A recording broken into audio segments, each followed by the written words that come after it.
करके जाना है, क्योंकि आज जगत पिता के लिए और कुछ मांगने हेतु विश्वामित्र जी जा रहे हैं। विश्वामित्र जी ने मन में यह भाव जागृत किया हुआ है कि एक बार मैं अयोध्या आया था तो अयोध्या की खुशियों को मैंने छीन लिया था, और दोबारा फिर मैं अयोध्या आया हूँ अयोध्या की खुशी छीनने के लिए। किस प्रकार से मैं राजभवन में जाऊं, क्योंकि एक बार विश्वामित्र जी आए थे तो अयोध्या का सर्वस्व उन्होंने दान में ले लिया था, और दोबारा आ रहे हैं तो अयोध्या का सर्वस्व पुनः मांगने के लिए आए हैं। देखिए किस प्रकार की लीला है प्रभु की। महाराज विश्वामित्र जी अयोध्या पहुंचे और सूचना मिला महाराज दशरथ जी को। तो पहले के समय में था जब हमारे घर पर कोई आता था तो विप्रों को साथ में ले जाकर बड़े स्वागत सम्मान के साथ उन्हें अपने घर पर लाया जाता था। महाराज राजा दशरथ जी जब इस समाचार को पाए तो बड़े सुंदर भाव में विप्रों को साथ में बुलाया और मिलने के लिए चल दिए। बड़ा सुंदर भाव दिया। मुनियागमन सुना जब राजा मिल गयो समाजा, मिलने गए लय दीप समाजा,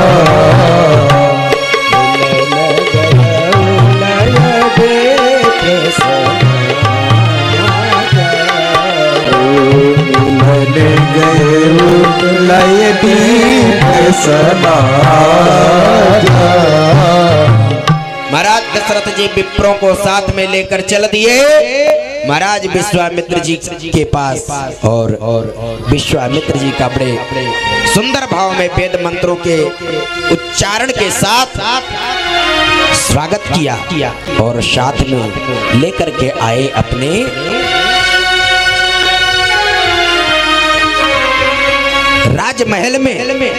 राजमहल में लेकर के आए। तो बड़े सुंदर भाव में स्वर्ण के पात्र में जल लेकर के आए और सुंदर भाव में महाराज विश्वामित्र जी का चरण पखार रहे हैं, चरण धुल रहे हैं। कहा चरण पखारे के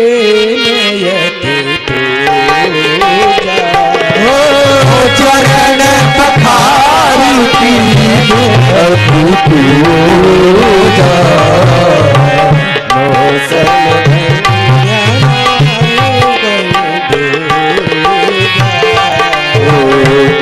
सब आज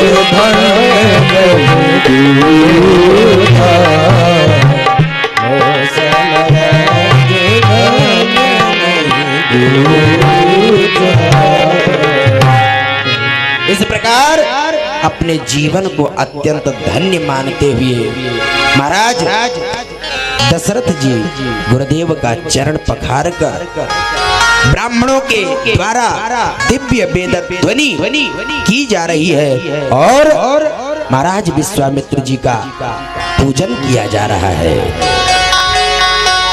विश्वामित्र जी का पूजन करने के तत्पश्चात कहा गया जब हमारे घर पे कोई आता है तो जब हम उसका स्वागत सम्मान करते हैं तो स्वागत सम्मान के बाद उन्हें भोजन प्रसाद की भी आवश्यकता होती है। बताया महाराज विश्वामित्र जी ने अपने मन में यह विचार किया था कि मैं अयोध्या जाऊंगा, पर उन्होंने यह सोचा था कि शायद मेरा कार्य पूर्ण हो या ना हो। मन में कहा, विश्वामित्र जी सोचने लगे बैठ करके कि मैं पहले इतना डरता था, मैंने मन में सोचा मैं तो जाऊंगा,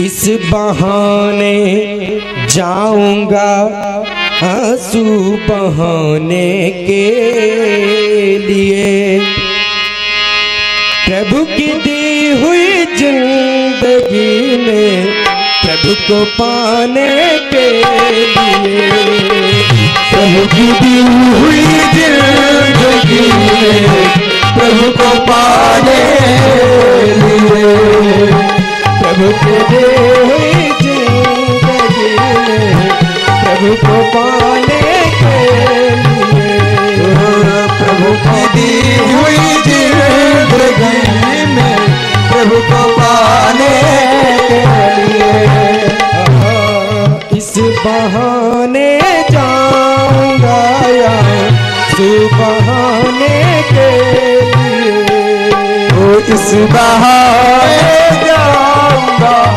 आंसू बहाने के लिए, प्रभु की दी हुई जिंदगी में प्रभु को पाने के लिए, प्रभु की दी हुई जिंदगी में प्रभु को पाने के लिए, जा कहूँगा या अपने घर में मुझे बुलवा लिया, जा कहूँगा अपने घर में हमें बुला, जा कहूँगा अपने घर में हमें बुलवा लिया, जा कहूँगा अपने घर में हमें बुलवा लिया, किंतु आया घर से, किंतु आया घर से तुम बने मेल जाने के, किंतु आया घर से बने बुलाने के लिए, आया घर में बुलाने के लिए, किंतु आया घर से मैं बन में बुलाने के लिए, तो आया घर में बुलाने के लिए, मैं आया हूँ आपके दरबार में और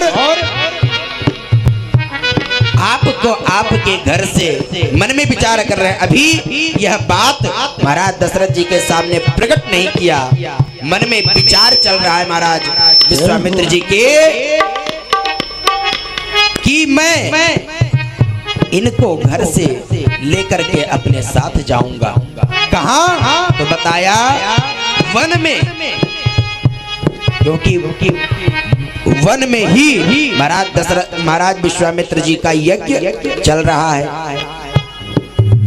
तो जो कार्य इनका कुछ समय बाद होना है वह पहले से ही प्रारंभ हो जाएगा, श्री गणेश हो जाएगा। इस प्रकार महाराज विश्वामित्र जी बैठ करके मन में विचार कर रहे हैं। तब तक महाराज दशरथ जी ने पूजन अर्चन वंदन करके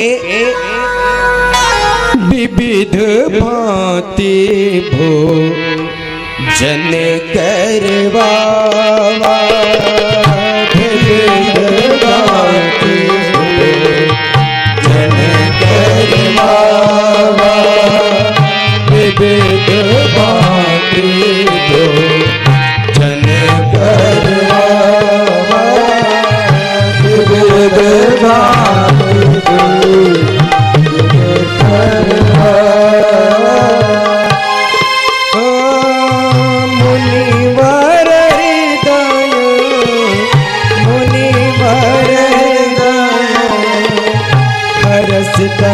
पावा विविध बाटे दो जन कर भावा विविध बाटे दो जन कर भावा।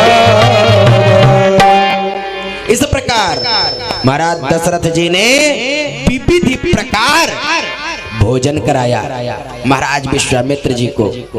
पुनः मन में विचार आया विश्वामित्र जी के, राम लक्ष्मण प्राप्त कर जग से कहूँगा गर्व से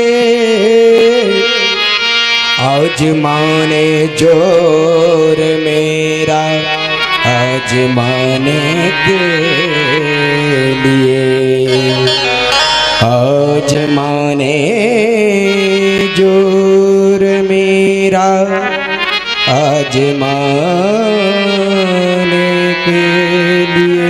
कहा राम लक्ष्मण को प्राप्त कर जग से कहूंगा गर्व से आज माने जोर मेरा आज माने के लिए कि देखो मैंने प्रभु को प्राप्त कर लिया, प्राप्त करके और समस्त दैत्यों का संहार करवाया। समाज का कल्याण करने हेतु महाराज विश्वामित्र जी राम जी को मांगने के लिए आ गए। कहा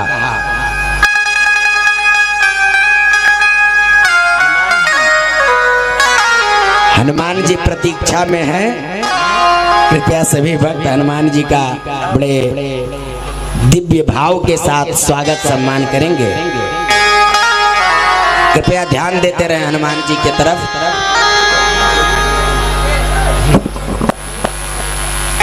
महाराज विश्वामित्र जी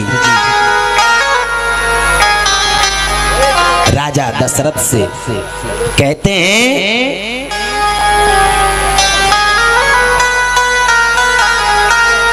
मैं आपके दरबार में आया हूं और आज मेरे मन को बड़ी प्रसन्नता हो रही है, क्योंकि इस अवध नगर में प्रवेश करते ही मेरे रोम रोम प्रफुल्लित हो गए। कहा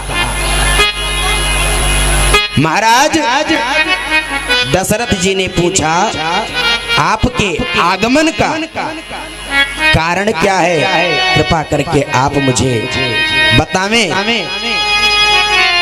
महाराज विश्वामित्र जी ने पूरा समाचार बताया। कहा असुर समूह सतावे मोहि असुर समूह सतावे मोहि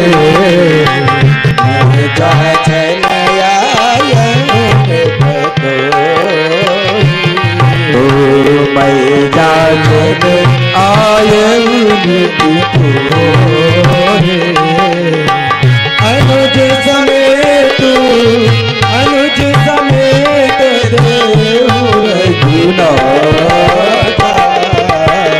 निश्चर बदमय हो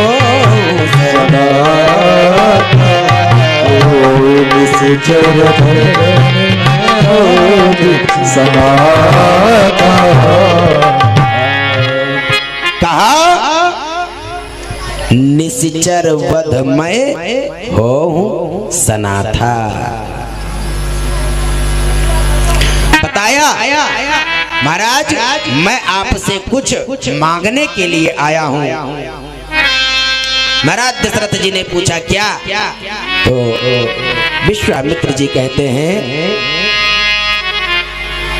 आपके दोनों पुत्रों को मैं लेने आया हूं, कृपा करके आप हमें दीजिए जिससे मैं सनाथ हो सकूं, जिससे हमारी जो समस्याएं हैं वह समाप्त हो सके। कहा जब तक हम लोग प्रभु को प्राप्त नहीं कर लेते तब तक हम लोग सनाथ नहीं है, तब तक हम लोग क्या हैं? अनाथ। और जब हमें प्रभु प्राप्त हो जाते हैं तो हमारा जीवन सनाथ हो जाता है, अर्थात हमारे जीवन में हमारे नाथ आ जाते हैं तो फिर हमें अनाथ रहने की आवश्यकता नहीं पड़ती। जब तक प्रभु हमारे हृदय में नहीं विराजेंगे तब तक हम लोग किसी भी कीमत पर सनाथ नहीं होंगे। बताया देहु भूप मन हरसित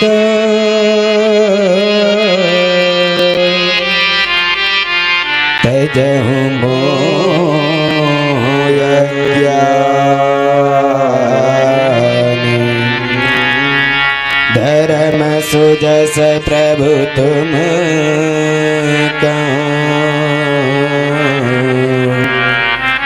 इनयति इन कहयति कल्याण। कहा महाराज मोह अज्ञान छोड़ करके आप मन में विचार कीजिए, यदि आपके दोनों पुत्रों को ले जाने से किसी का काम बन जाए तो आपको काम बनाने का प्रयत्न करना चाहिए।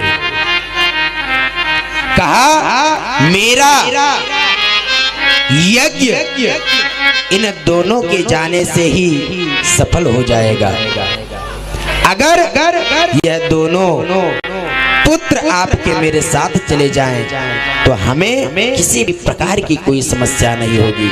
महाराज दशरथ जी ने कहा मुनिवर अगर आप कहें तो मैं स्वयं आपके साथ चलूं, अयोध्या की समस्त प्रजा अपने साथ लेकर के चलूं, अयोध्या की सभी सेना अपने साथ लेकर के चलूं, पर कृपा करके आप मेरे प्राणनाथ को मत लेके जाओ। ये दोनों हमारे प्राण आधार हैं, ये दोनों अगर चले जाएंगे तो समझ लो एक मानव के शरीर से उसका प्राण निकल करके चला गया। मैं इन दोनों के बिना जीवित नहीं रह सकता। वैसे मोह तो मुझे चारों पुत्रों से है, पर राम मुझे प्राणों से भी अधिक प्रिय हैं। राम से मैं इतना प्रेम करता हूं कि उसका वर्णन कर पाना संभव नहीं है। कहा मांगहु भूमि धेनु धन को मांगहु धेनु धन को सरबस देऊ आज सरोसा सरबस देऊ सहरोसा देह प्राण ते प्रिय देह प्राण तोरे प्रिय अभिमानी देह प्राण ते कहे कचुनाई देह प्राण तोरे कहे कचुनाई सौ मोन देवने मिस एक माए सौ मोन देव मिस एक माए सौ मोन देवने मिस एक माए सौ मोन देव सब सुत प्रिय मोहि प्राण की नाई। सब सुत प्रिय मोहि प्राण की नाई। सब सुत प्रिय मोहि प्राण की नाई।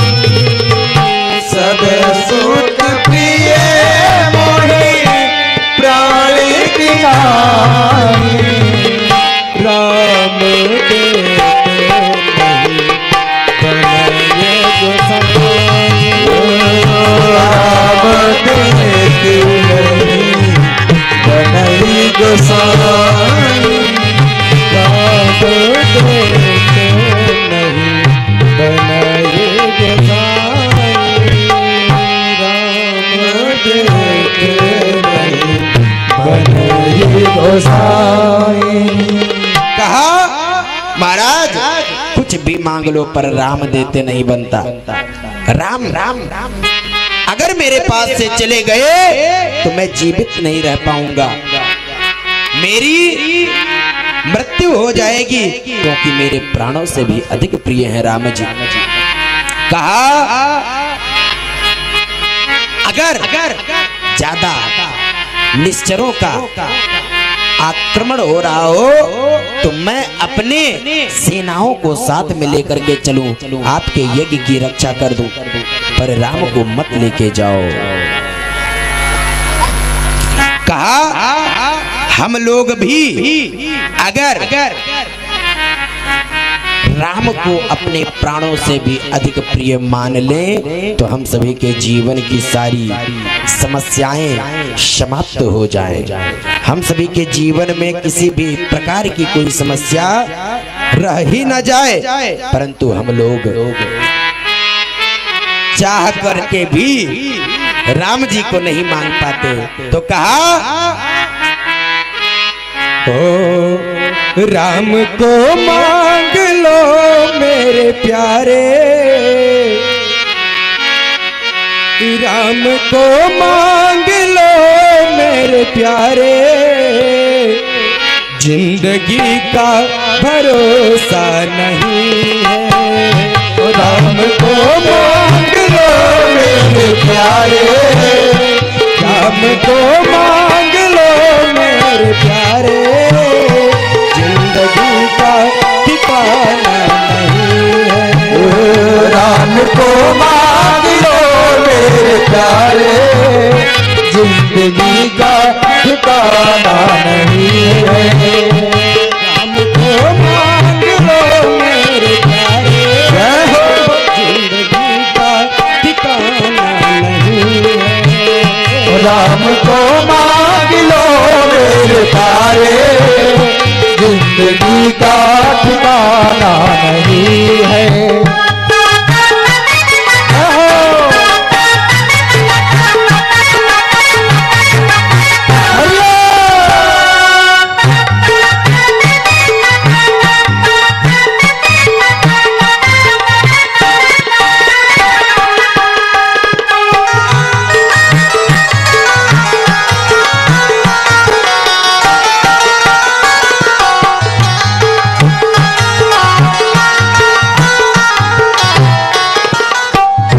सिर्फ इनके शरण में ही तुझको, सिर्फ इनके शरण में ही तुझको जिंदगी भर ठिकाना मिलेगा। मिलेगा जिंदगी भर ठिकाना नहीं है।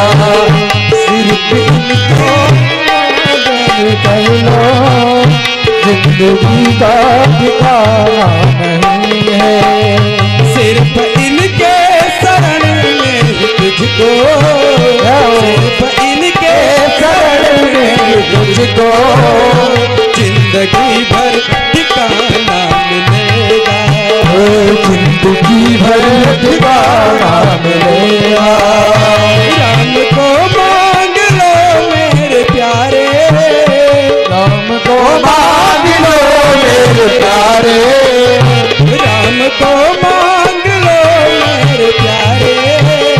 राम को मांग लो मेरे प्यारे, जिंदगी का ठिकाना नहीं है, जिंदगी का ठिकाना नहीं है।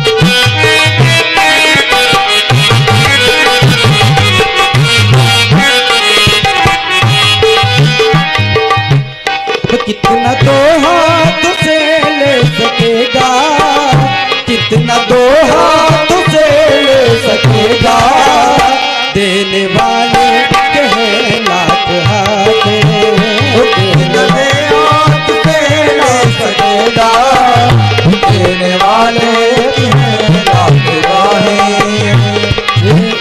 कहा हम लोग दो हाथों वाले से मांगते हैं, जिनसे कुछ मिलने वाला नहीं है। बताया मांगना है तो उससे मांगो जिसके लाखों हाथ हैं। वो अगर एक हाथ आपकी तरफ बढ़ा दिया तो जिंदगी का हर प्रकार की समस्या समाप्त हो जाएगी। तो कहा कितना दो हाथ से ले सकेगा, कितना दो हाथ से ले सकेगा, देने वाले के हैं लाख बाहें, देने वाले के हैं लाख बाहें। इनका दामन पकड़ कर तो देखो, इनका दामन पकड़ कर तो देखो, इनका दामन पकड़ कर तो देखो, इनका दामन पकड़ कर तो देखो। खुशनुमा सा नजारा मिलेगा, खुशनुमा सा नजारा मिलेगा, खुशनुमा सा नजारा मिलेगा। राम को मांग लो मेरे प्यारे, राम को मांग लो मेरे प्यारे, जिंदगी का ठिकाना मिलेगा, मिलेगा जिंदगी का ठिकाना मिलेगा।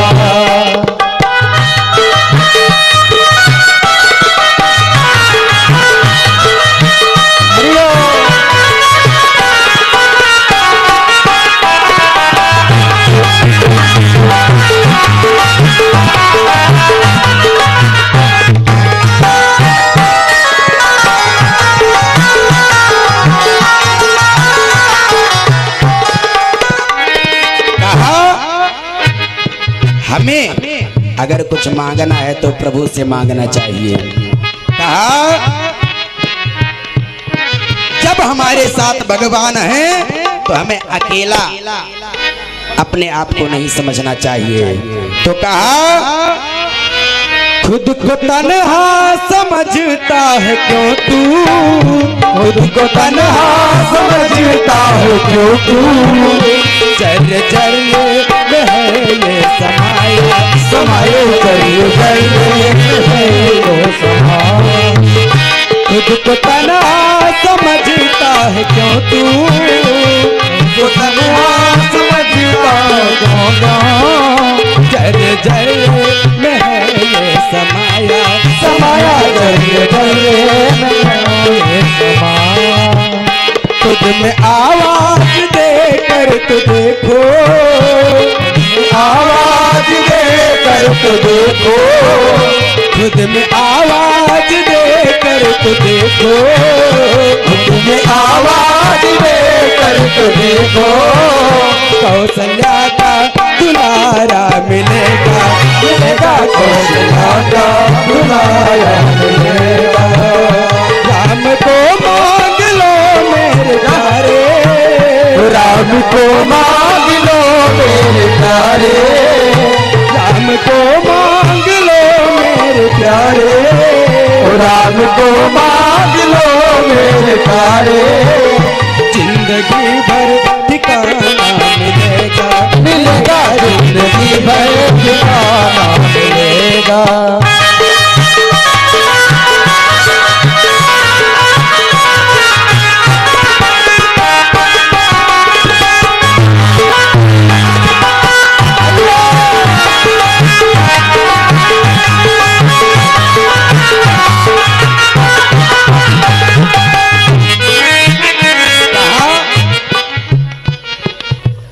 हे भूत पांचों का बना,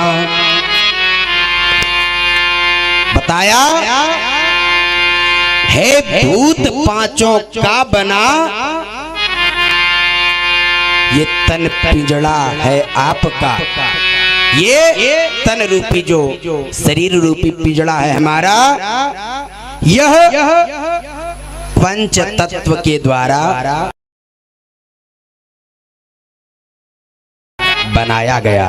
कहा हे भूत पांचों का बना ये वस्त्र सुंदर आपका, बनता बिगड़ता है यही, नहीं कुछ बिगड़ता आपका, बनता बिगड़ता है यही, नहीं कुछ बिगड़ता आपका। जाते नहीं है कोई दुनिया से दूर चल के, जाते नहीं है कोई दुनिया से दूर चल के, मिलते हैं सब यहीं पर कपड़े बदल बदल के, मिलते हैं सब यहीं पर कपड़े बदल बदल के। कहा यह तन रूपी जो कपड़ा है हम लोगों का, ये समझ लीजिए एक जैसे कल बताया गया था, हमारे जीव आत्मा ने यह कपड़ा पहन करके समाज को अपना स्वरूप दिखाया, पर हम लोगों का कुछ बनने बिगड़ने वाला नहीं है, क्योंकि जो करेंगे वह दूसरे जन्म में जब हम दूसरा कपड़ा पहन करके यानी दूसरा तन पा करके जब हम आएंगे तो उसे उस तन में आकर हमें भोगना पड़ेगा। तो कहा सुंदर भाव, इसलिए हमें भगवान के चरणों से प्रेम करके रहना चाहिए और अपने तन पर ज्यादा अभिमान नहीं करना चाहिए। जिस प्रकार हम लोग कपड़ा निकाल करके जब गंदा हो जाता है या पुराना हो जाता है तो कचरे में फेंक देते हैं, इसी प्रकार एक दिन यह शरीर रूपी कपड़ा भी हमारा कचरे में चला जाएगा, ये हमारे साथ नहीं रहेगा, पर हमारा कुछ नहीं बिगड़ेगा, हमारा तो कपड़ा जाएगा पर हम नहीं जाएंगे, दूसरा कपड़ा पहनकर हम लोग आ जाएंगे। और उस समय अगर हमने पाप किया है तो उसका परिणाम भुगतना पड़ेगा, अगर पुण्य किया है तो उसका फल मुझे प्राप्त होगा। तो बताया रूप नैनों में इनका बसा ले, रूप नैनों में इनका बसा ले, रूप नैनों में इनका बसा ले, रूप नैनों में इनका बसा ले, नाम लेते रहो चलते चलते, नाम लेते रहो चलते चलते, रूप इनका प्रभु का रूप अपने नेत्रों में बसा लो, कि जब नेत्र बंद करो तो जिस प्रकार हम लोग किसी तीर्थ में जाते हैं या कहीं बाजार में घूमने जाते हैं, कहीं भी जाते हैं और कभी कदाचित हमने नेत्र को बंद किया तो वहां का दृश्य मुझे याद आ जाता है, मेरे नेत्रों में दिखाई पड़ने लगता है। उसी प्रकार अन्यत्र दृश्य को छोड़कर अपने नयनों में प्रभु का रूप बसा लो।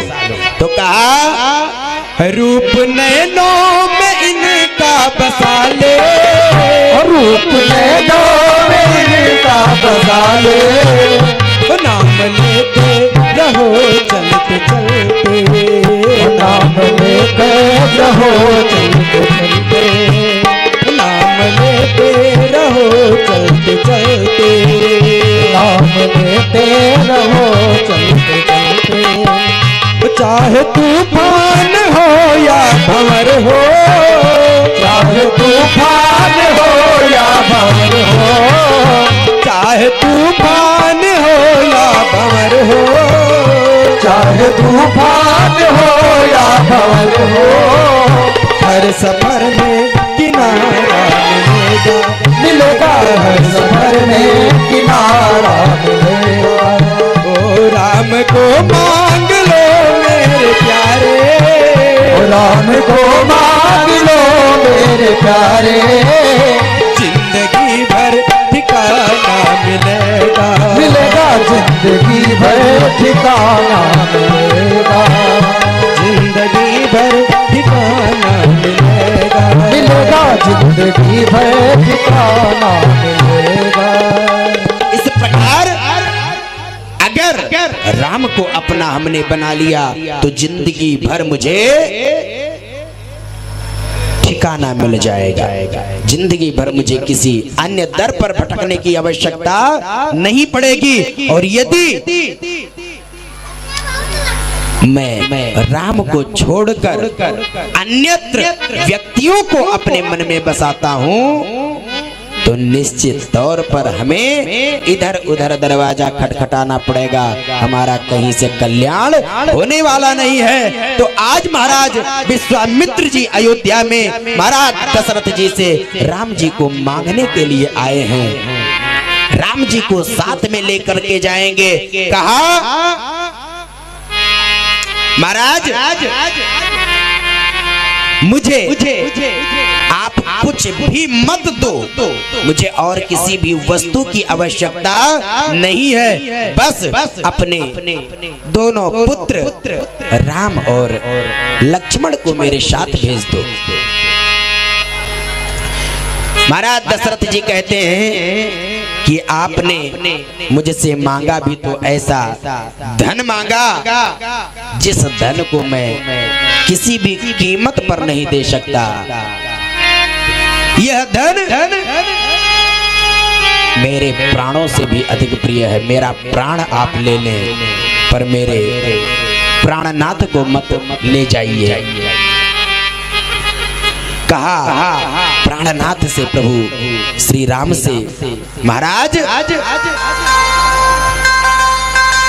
इतना प्रेम करते हैं दशरथ जी, श्री राम जी से इतना प्रेम करते हैं कि उनके बिना एक पल भी रह पाना संभव नहीं है। कहते हैं महाराज मुझसे कुछ भी और मांग लो, राम को मत मांगो। जब देखा महाराज विश्वामित्र जी ने कि इनका मोह समाप्त नहीं होता है तो कहा आपन गुरु से पूछो नरेश, आपन गुरु से पूछो नरेश, अरे तुम्हारे गृह प्रगटे सर्वेश, अरे पूर्ण ब्रह्म सगुण भय राम मनुज तनुधारी, जगत में तुम्हारो नाम रहे। राजन हम संग भेजिए राम लखन धनुधारी, जगत में तुम्हारो नाम रहे। राजन हम संग भेजिए राम धनुष धनुधारी, जगत में तुम्हारो नाम रहे। राजन हम संग भेजिए राम लखन धनुधारी, जगत में तुम्हारो नाम रहे। राजन हम संग भेजिए राम लखन धनुधारी, जगत में तुम्हारो नाम रहे। तुम्हारो नाम रहे, जगत में तुम्हारो नाम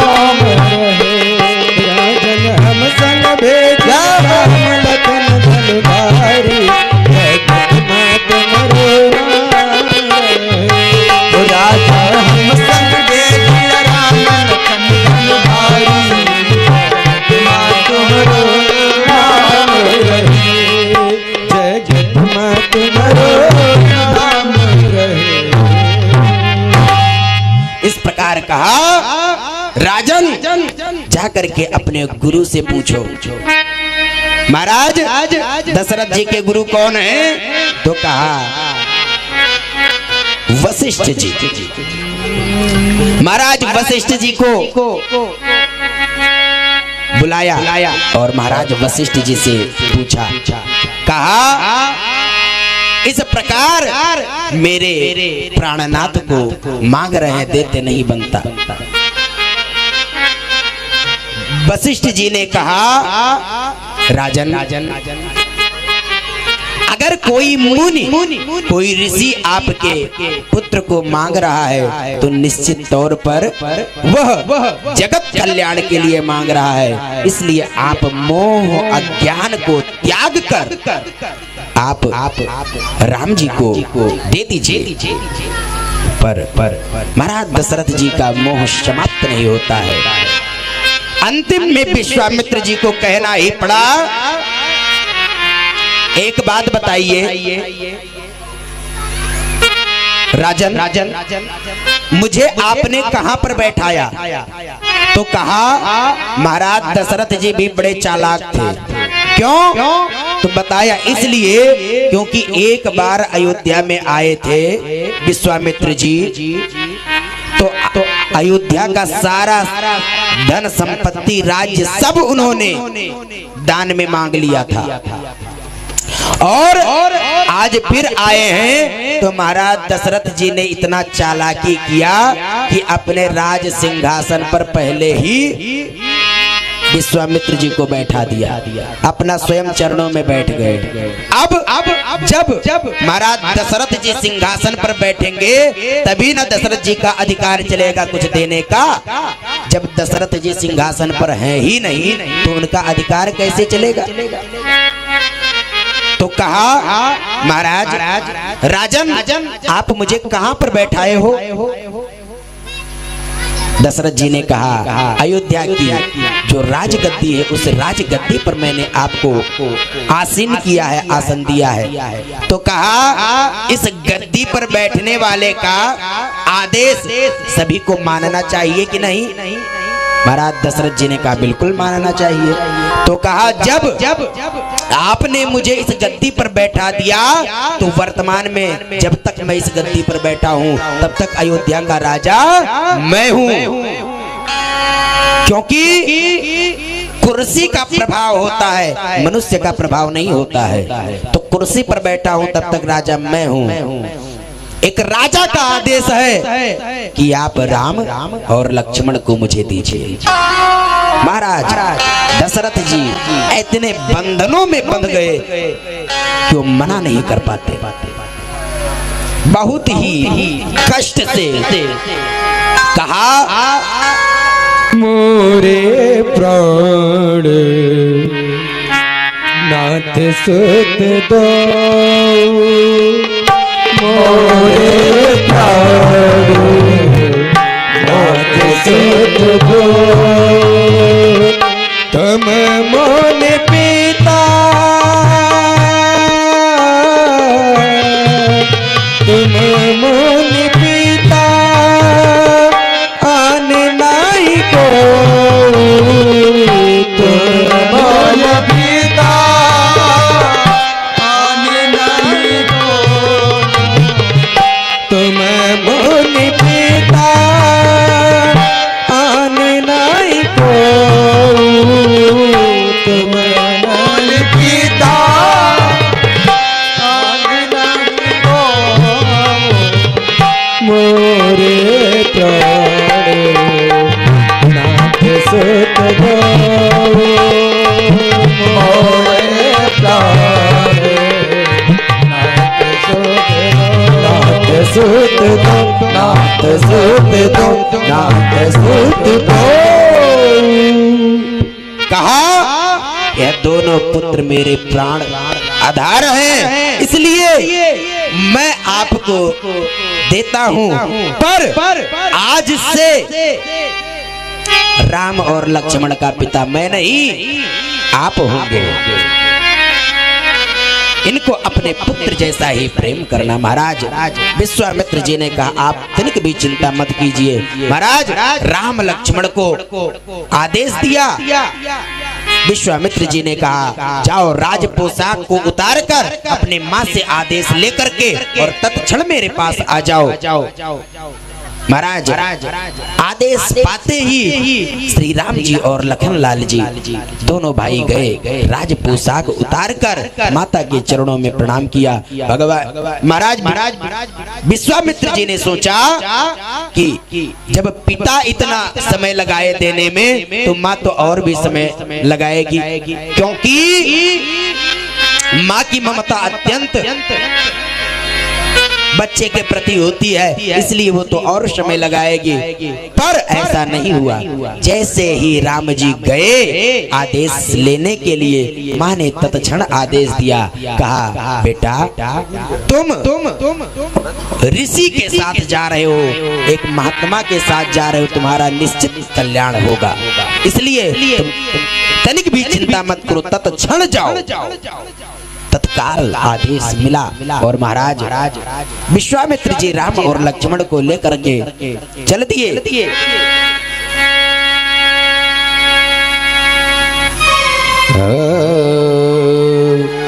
श्यामल गौर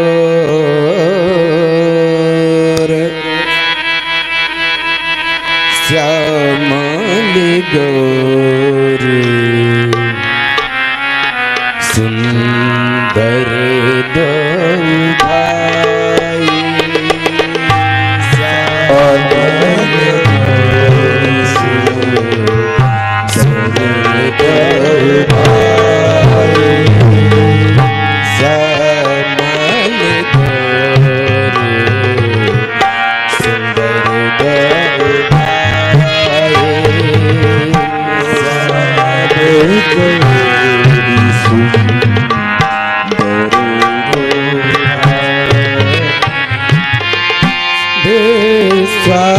विश्वामित्र महादेव पाई, विश्वामित्र महादेव पाई, विश्वामित्र महादेव पाई,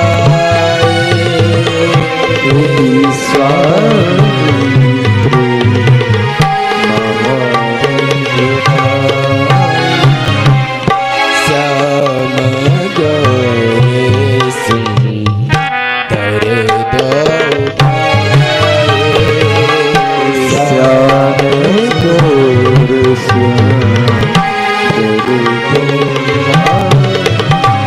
महाराज विश्वामित्र जी श्याम गौर, राम जी श्याम वर्ण और लक्ष्मण जी गौर वर्ण, दोनों भाई को लेकर के साथ में जैसे ही चले, ऐसा लगा कि बहुत बड़ा धन का खजाना लेकर के चल रहे हैं, इतना प्रसन्न हुए। और रास्ते में पहुंचे तो बड़ा सुंदर भाव आया।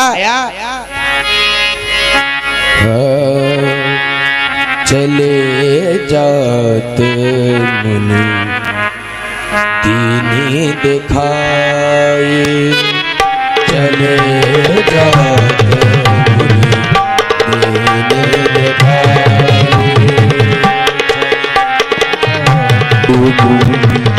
दीने दिखाई, सुने तारे का क्रोध कर भाई, सुनतारी का क्रोध कर भाई, सुने तारे का क्रोध कर भाई, सुनतारी का क्रोध कर भाई, चले जाते हो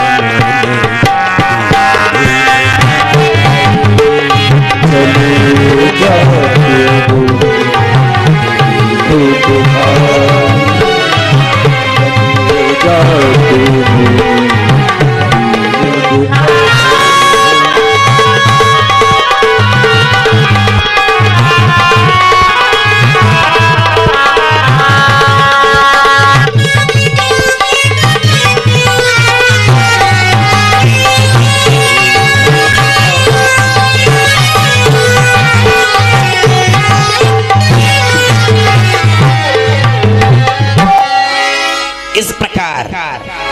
सुंदर भाव में प्रभु श्री राम जी विश्वामित्र जी के साथ चल रहे हैं और रास्ते में ताड़का दिखाई पड़ी और जैसे ही देखा कि मुनि के साथ में तो बालक आ रहे हैं, तत्क्षण सामने आ गई मारने के लिए।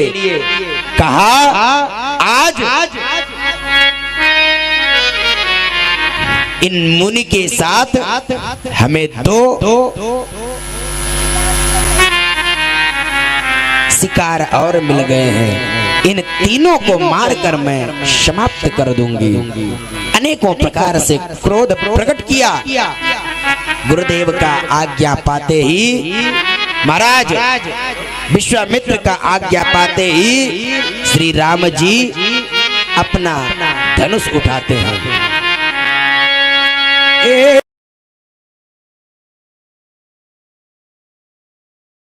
कहीं बाण प्राण है रे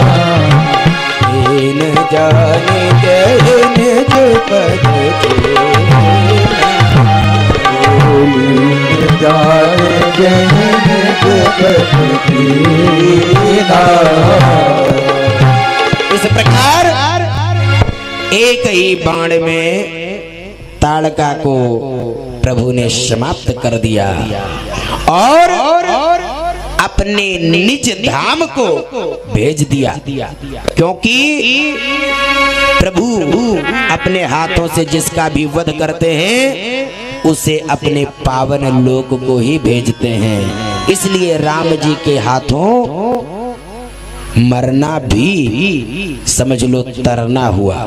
राम जी के हाथों उसी की मृत्यु होती है जो पूर्ण रूप से पूर्व समय में भगवान का भक्त था और किसी कारणवश श्रापित होकर राक्षस बन गया। उस राक्षस का प्रभु अपने हाथों वध करते हैं। एक व्यक्ति ने एक बार कहा, महाराज जी सनातन धर्म में आपके ग्रंथों में उल्लेख है कि आपके ऋषि मुनि महात्मा लोग बड़े क्रोधी हुआ करते थे। तनी से बात में क्रोधित होकर सबको श्राप दे दिया करते थे। मैंने कहा बात तो सत्य है आपका, सभी महात्मा क्रोधित तो जरूर हुआ करते थे। तो बोले जो एक ही बात में तत्क्षण क्रोधित हो जाए ऐसे महात्मा को मैं मानता नहीं हूँ। तो मैंने कहा आपकी बात तो 100% सत्य है, पर एक बात मैं भी कहना चाहूंगा आपसे। बोले क्या? मैंने कहा सुन लो, मेरे संतों ने ऋषि मुनियों ने जिनको आज तक श्राप दिया, जिनको भी श्राप दिया उनको श्राप नहीं बल्कि समझ लो आशीर्वाद दिया। बोले कैसे, हम कैसे मान ले? तो मैंने कहा आप एक भी श्रापित व्यक्ति को ऐसा बता दीजिए कि जिसे भगवान ना मिले हो। कहा ऐसा तो कोई नहीं है। तो मैंने कहा हमारे ऋषि मुनि जिस पर अत्यंत अनुग्रह करते थे, अत्यंत कृपा करते थे, उसको श्राप देते थे। क्यों? क्योंकि प्रभु का श्राप, ऋषि मुनि का श्राप आपको प्रमाण पत्र बन करके आपके पास साबित हो जाता कि आपको प्रभु मिलेंगे ही मिलेंगे, क्योंकि अनेकों वर्ष तक लोग पूजा पाठ करते हैं, भजन करते हैं, पर भगवान नहीं मिलते। पर एक बार यदि किसी ऋषि मुनि का श्राप जिसे किसी ने भी पा लिया हो, उसको भगवान मिले जरूर। जो रावण बना पूर्व जन्म में इसको भी श्राप ही मिला था, तो ये राक्षस योनि में आया और भगवान इसका उद्धार किया। इसी प्रकार जितने भी राक्षस हैं, सभी राक्षस पूर्व जन्म में किसी देव के रूप में अच्छे रूपों में थे, और उनके थोड़ा सा गलती के कारण ऋषियों ने उन्हें श्राप दे दिया। तो श्राप देने से उनको भगवान मिले और प्रभु के पावन धाम को उन्हें जाने का अवसर प्राप्त हुआ। तो इसलिए मेरे संत महापुरुष, संत ऋषि मुनि जिनको आज तक श्राप दिए, उनको भगवान मिले बिना रह नहीं सकते, उनको भगवान जरूर मिलते हैं। उसने कहा, इस विषय पर मैंने तनिक भी ध्यान नहीं दिया था, और बात तो सर्वथा सत्य है। सभी को भगवान मिलते हैं, और कहा गया इस कलयुग के समय में तो नहीं, और यदि सच्चा महात्मा है तो कलयुग में भी वह संभव है कि भगवान मिलेंगे। पर सभी युग में श्रापित व्यक्तियों को भगवान जरूर मिलते थे। इस प्रकार आज भगवान श्री राम जी अपने वाण से ताड़का का वध करके उसे परम धाम पहुंचा देते हैं, और आगे चल पड़े। यज्ञ मंडप के मार्ग पर चल रहे हैं प्रभु श्री राम जी। गुरुदेव ने मन में विचार किया कि मैं तो मेरा तो अभ्यास है, कोई दिक्कत नहीं, पर यह राम लक्ष्मण राजसी ठाट बाट में रहते थे और नित्य इनको अनेकों प्रकार का व्यंजन खाने पीने को मिलता था। इस वन में कुछ खाने पीने वाली वस्तु मिलेगी नहीं, ये कैसे रह पाएंगे मेरे साथ। इसलिए महाराज विश्वामित्र ने राम और लक्ष्मण दोनों भाई को एक ऐसी विद्या सिखाया जिस विद्या से भूख प्यास का हरण हो जाता है, भूख प्यास समाप्त हो जाती है। तो कहा,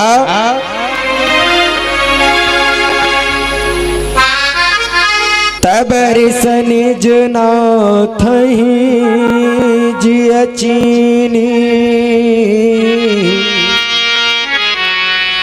विद्या निधि कहूँ विद्या देनी।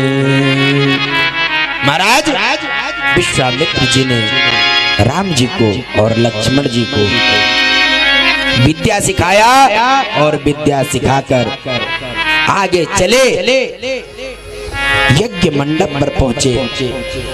रात्रि हो गई, रात्रि में विश्राम किया। सुबह होते ही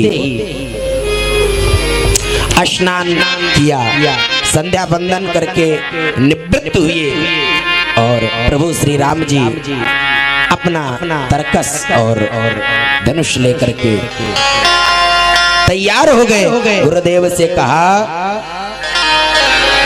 गुरुदेव आप जाकर के यज्ञ कीजिए, निर्विघ्नता पूर्वक यज्ञ संपन्न होगा। प्रात कहा मुनि सन रघुराए, जाते कहो मोरी सुन रघुराई। निर्भय यज्ञ करो तुम जाई। निर्भय यज्ञ करो तुम जाई। होम करण लागे मुनि जारे। होम करण लागे मुनि जारे। आप रहे मत तीरथ हारी।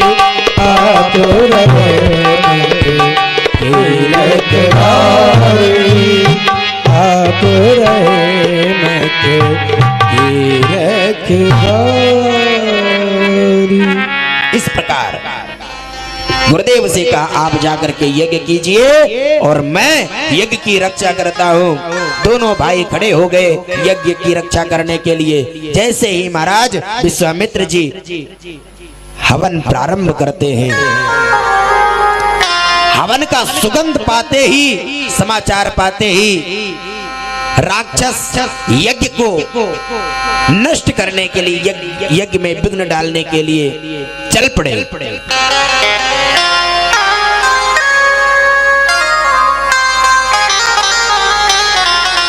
सुनि मारीच शुभ निशाचर क्रोही।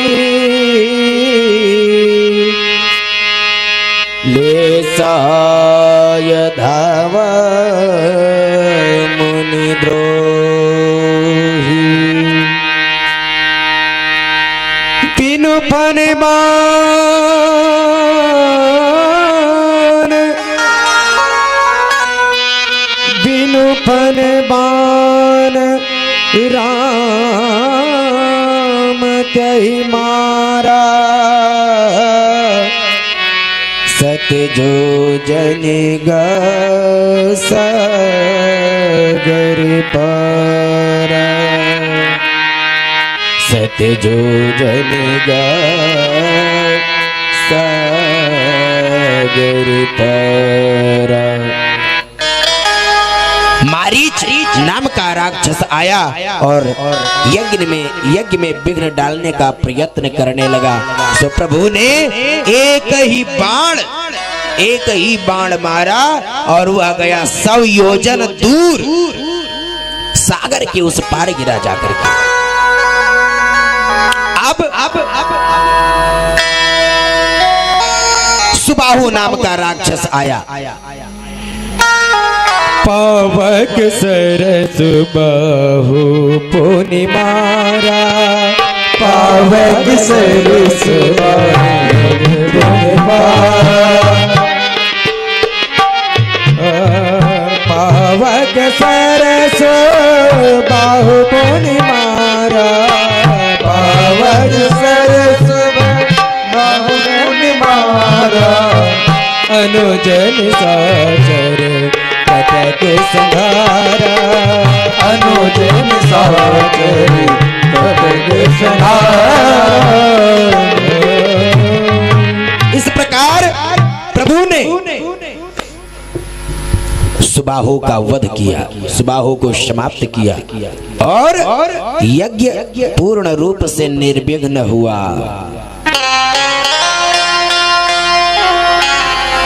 मोरी असुर द्विज मेरे भयकारी।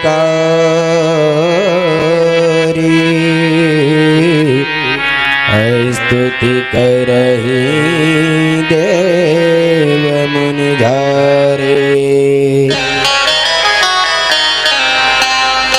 उस स्थान से निश्चरों का सफाया कर कर प्रभु उस स्थान को निर्विघ्न कर देते हैं।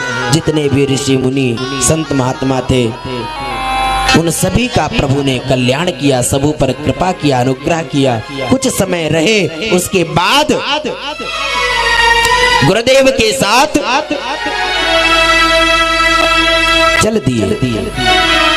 तह पुनि कछुक दिवस रघुराया।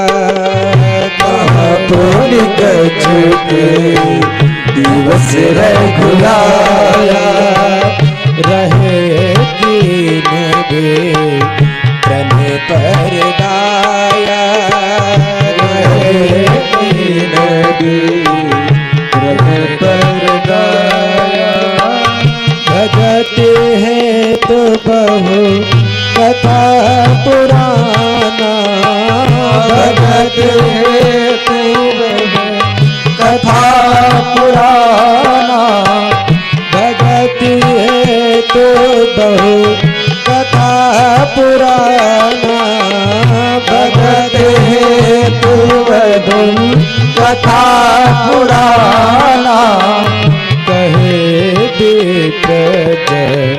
यति प्रभु जाना कहे